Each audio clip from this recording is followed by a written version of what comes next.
Welcome to the shop. I don't always do unboxing videos, but this box fascinated me.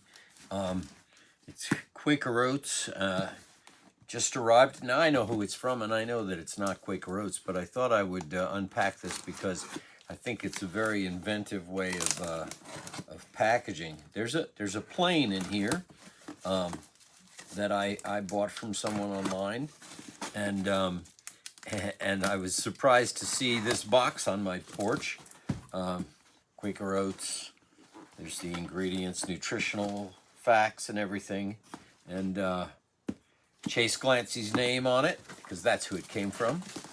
And I'm excited to get it. It's going to be something that I use to do in another video, but here he took this box, I guess from either Costco or one of those places, bulk oatmeal. Now we know what he has for breakfast, and he put the plain box in here, and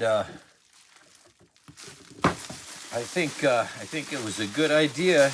Plenty of bubble wrap around it. That always helps protect it.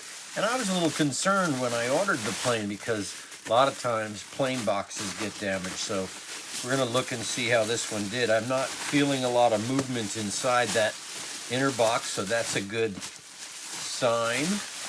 Plenty of bubble wrap. Let's put that away. And here's the plane that I got. It's a Stanley number 4. There's a little crease in the box there, but I suspect that probably was like that before, and it won't bother me at all. But I do save these boxes because I think they add to the value of them later. More bubble wrap inside the box.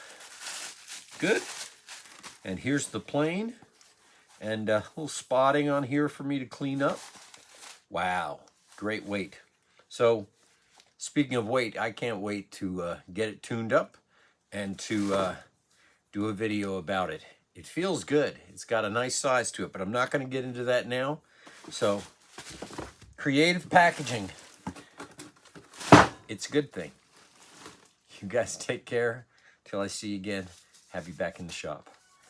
Bye.